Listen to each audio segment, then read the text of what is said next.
Welcome to Story Hour. I'm Miss Teresa, and today we have a very special story time for you. We are going to be reading some Christmas stories, and Christmas is one of my favorite times of the year because you can get together with friends and family, and you can just have a great time and relax, play some games, and hear some great children's stories. So today we're going to have 3 stories for you, and the first is a little bit of a twist on a classic, as we call them. So our story is called A Creature Was Stirring, One Boy's Night Before Christmas. But I think you'll recognize the story once we start reading.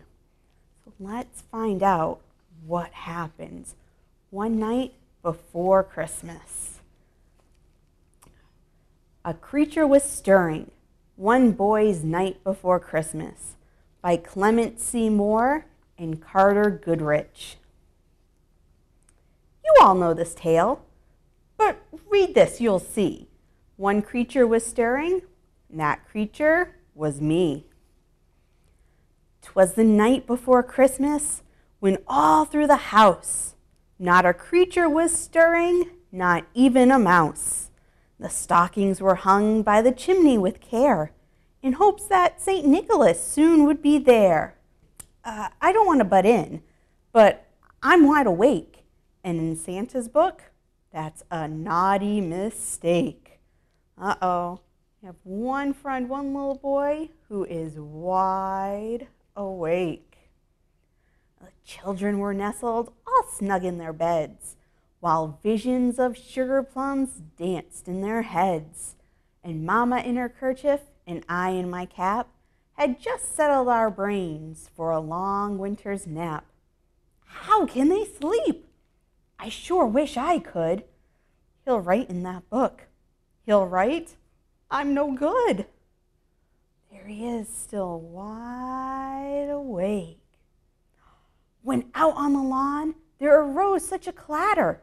I sprang from my bed to see what was the matter. Away to the window I flew like a flash, tore open the shutters, and threw up the sash. He's here! I can hear him! Now what do I do? Don't panic, don't move. Look fast asleep too. Let's see if it works. The moon on the breast of the new fallen snow gave the luster of midday to objects below, when what to my wondering eyes should appear but a miniature sleigh and 8 tiny reindeer. I might as well look, to be sure that he's real. My friends say he's not, but that's not how I feel. With a little old driver so lively and quick, I knew in a moment it must be St. Nick. More rapid than eagles, his coursers they came, and he whistled, and he shouted, and he called them by name. My gosh, there he is! And I'm in for it now. I've been naughty twice. To looks not allowed.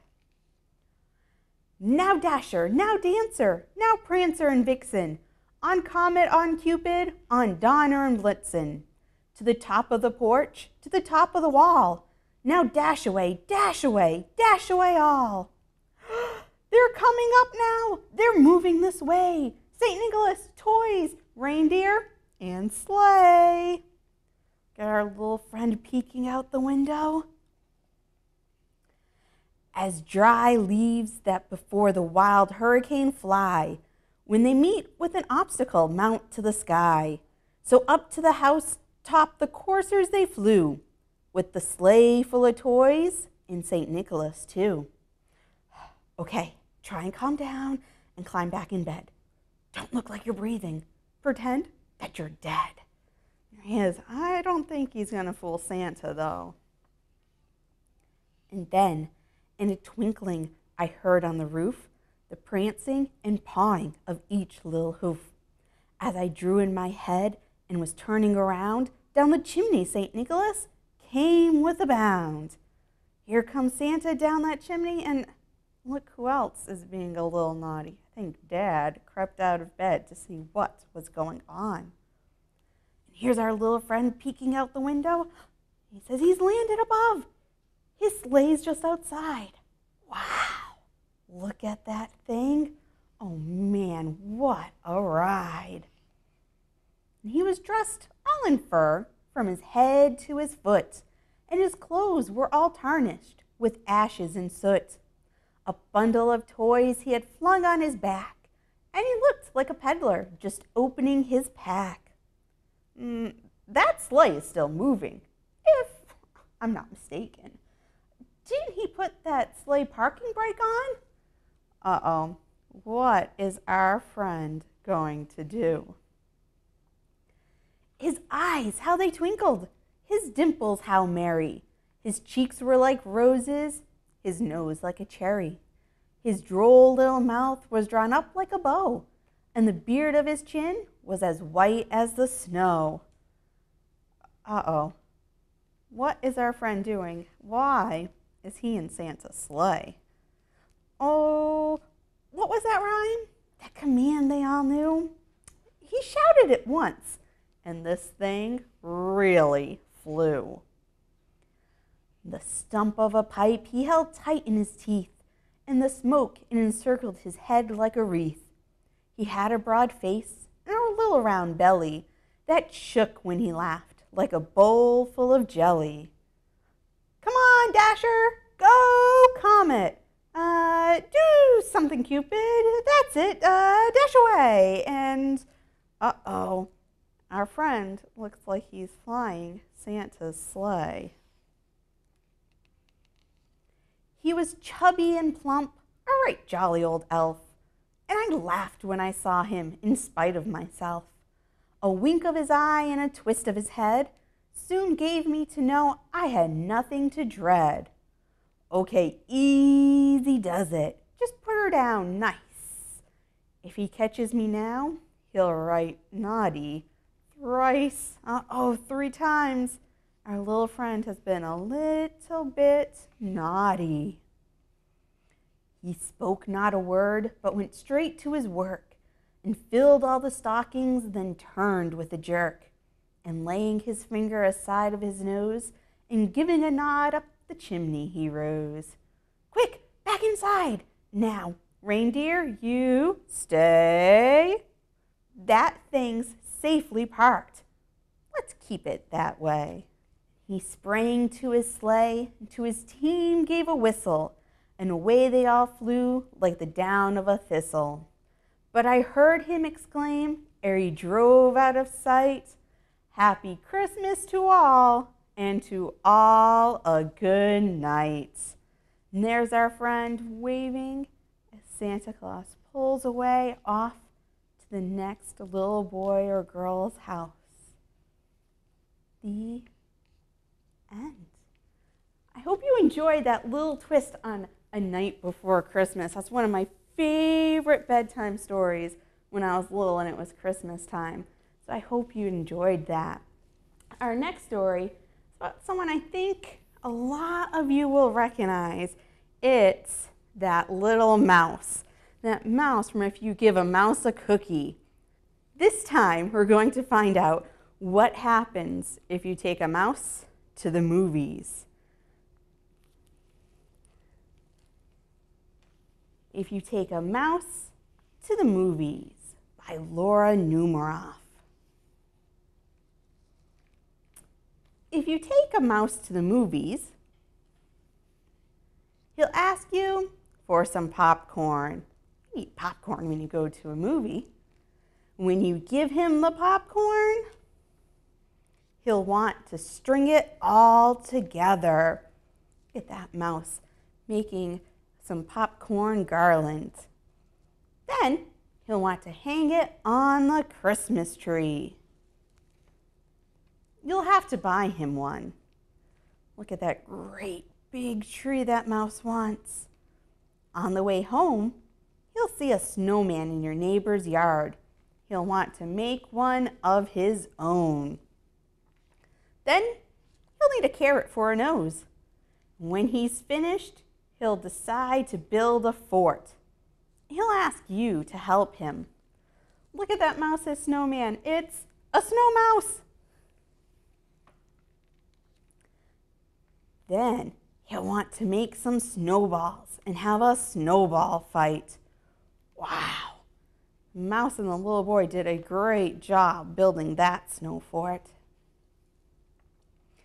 Playing outside will make him cold. He'll want to go inside and curl up on the couch. He'll ask you for a blanket.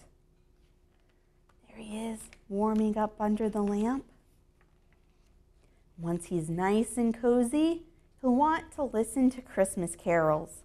You'll have to find some on the radio.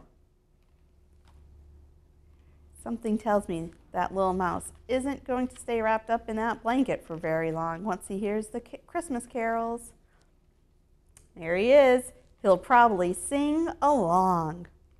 The carols will remind him of his Christmas tree, so he'll want to make ornaments. You'll get him some paper and glue. He'll ask you for glitter. See, there's that little boy trying to bring in the Christmas tree. When the ornaments are done, look at all those ornaments and all that glitter. He'll hang them all up. Then he'll stand back to look at the tree. He'll notice his popcorn string is missing. Look at all the ornaments on that tree. Where is the popcorn going to fit? So he'll want to make another one. If one popcorn string is missing, we have to make another one. He'll ask you for some popcorn. And chances are, when you give him the popcorn, he'll want you to take him to the movies. And there is that missing popcorn string right by the snow mouse. The end. These are such silly stories. I just love that series. And I thought maybe for our last story about Christmas, we'd read a classic. And that's one of those stories that just everyone loves year after year. And I think you'll be familiar either with this storybook or with the great movie that's out. And our last story is called The Polar Express. So let's get nice and cozy and let's pretend that we're going to ride right along with the little boy. So let's catch The Polar Express by Chris Van Allsburg. On Christmas Eve, many years ago, I lay quietly in my bed. I did not rustle the sheets. I breathed slowly and silently. I was listening for a sound a friend had told me I'd never hear, the ringing bells of Santa's sleigh. There's no Santa, my friend had insisted, but I knew he was wrong. Late that night, I did hear sounds, though not of ringing bells. From outside came the sounds of hissing steam and squeaking metal. I looked through my window and saw a train standing perfectly still in front of my house. It was wrapped in an apron of steam. Snowflakes fell lightly around it. A conductor stood at the open door of one of the cars. He took a large pocket watch from his vest. Then he looked up at my window. I put on my slippers and robe. I tiptoed down the stairs and out the door. "All aboard!" the conductor cried out. I ran up to him. "Well," he said, "are you coming?" "Where?" I asked. "Why, to the North Pole, of course," was his answer. "This is the Polar Express." I took his outstretched hand and he pulled me aboard. The train was filled with other children, all in their pajamas and nightgowns. We sang Christmas carols and ate candies with nougat centers as white as the snow. We drank hot cocoa as thick and rich as melted chocolate bars. Outside, the lights of towns and villages flickered in the distance as the Polar Express raced northward. Soon, there were no more lights to be seen. We traveled through cold, dark forests where lean wolves roamed and white-tailed rabbits hid from our train as it thundered through the quiet wilderness. We climbed mountains so high it seemed as if we would scrape the moon, but the Polar Express never slowed down. Faster and faster we ran along, rolling over peaks and through valleys like a car on a roller coaster. The mountains turned into hills, the hills to snow-covered plains. We crossed a barren desert of ice, the great polar ice cap. Lights appeared in the distance. They looked like the lights of a strange ocean liner sailing on a frozen sea. "There," said the conductor, "is the North Pole." The North Pole. It was a huge city standing alone at the top of the world, filled with factories where every Christmas toy was made. At first, we saw no elves. "They are gathering at the center of the city," said the conductor. "That is where Santa will give the first gift of Christmas." "Who receives the first gift?" we all asked. The conductor answered, "He will choose one of you." "Look!" shouted one of the children. "The elves!" Outside, we saw hundreds of elves as our train drew closer to the center of the North Pole. We slowed to a crawl. So crowded were the streets with Santa's helpers. When the Polar Express could go no farther, we stopped and the conductor led us outside. We pressed through the crowd to the edge of a large open circle. In front of us stood Santa's sleigh. The reindeer were excited. They pranced and paced, ringing the silver sleigh bells that hung from their harnesses. It was a magical sound, like nothing I'd ever heard. Across the circle, the elves moved apart and Santa Claus appeared. The elves cheered wildly. He marched over to us and pointing to me said, "Let's have this fellow here." He jumped into his sleigh. The conductor handed me up. I sat on Santa's knee and he asked, "Now what would you like for Christmas?" I knew that I could have any gift I could imagine, but the thing I wanted most for Christmas was not inside Santa's bag. What I wanted more than anything was one silver bell from Santa's sleigh. When I asked, Santa smiled. Then he gave me a hug and told an elf to cut a bell from a reindeer's harness. The elf tossed it up to Santa. He stood holding the bell high above him and called out, "The first gift of Christmas." A clock struck midnight as the elves roared their approval. Santa handed the bell to me, and I put it in my bathrobe pocket. The conductor helped me down from the sleigh. Santa shouted out the reindeers' names and cracked his whip. His team charged forward and climbed into the air. Santa circled once above us, then disappeared in the cold, dark polar sky. As soon as we were back inside the Polar Express, the other children asked to see the bell. I reached into my pocket, but the only thing I felt was a hole. I had lost the silver bell from Santa's sleigh. "Let's hurry outside and look for it," one of the children said. But the train gave a sudden lurch and started moving. We were on our way home. It broke my heart to lose the bell. When the train reached my house, I sadly left the other children. I stood at my doorway and waved goodbye. The conductor said something from the moving train, but I couldn't hear him. "What?" I yelled out. He cupped his hands around his mouth. "Merry Christmas!" he shouted. The Polar Express let out a loud blast from its whistle and sped away.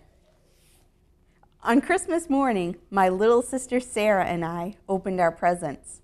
When it looked as if everything had been unwrapped, Sarah found one last small box behind the tree. It had my name on it, Inside was the silver bell. There was a note. Found this on the seat of my sleigh. Fix that hole in your pocket. Signed, Mr. C. I shook the bell. It made the most beautiful sound my sister and I had ever heard. But my mother said, "Oh, that's too bad." "Yes," said my father, "it's broken." When I'd shaken the bell, my parents had not heard a sound. At one time, most of my friends could hear the bell, but as years passed, it fell silent for all of them. Even Sarah found one Christmas that she could no longer hear its sweet sound. Though I've grown old, the bell still rings for me as it does for all who truly believe. The end. I hope you enjoyed our Christmas stories, and I hope that everyone has a safe, happy, and healthy Christmas and holiday, and we'll see you again next week. Bye.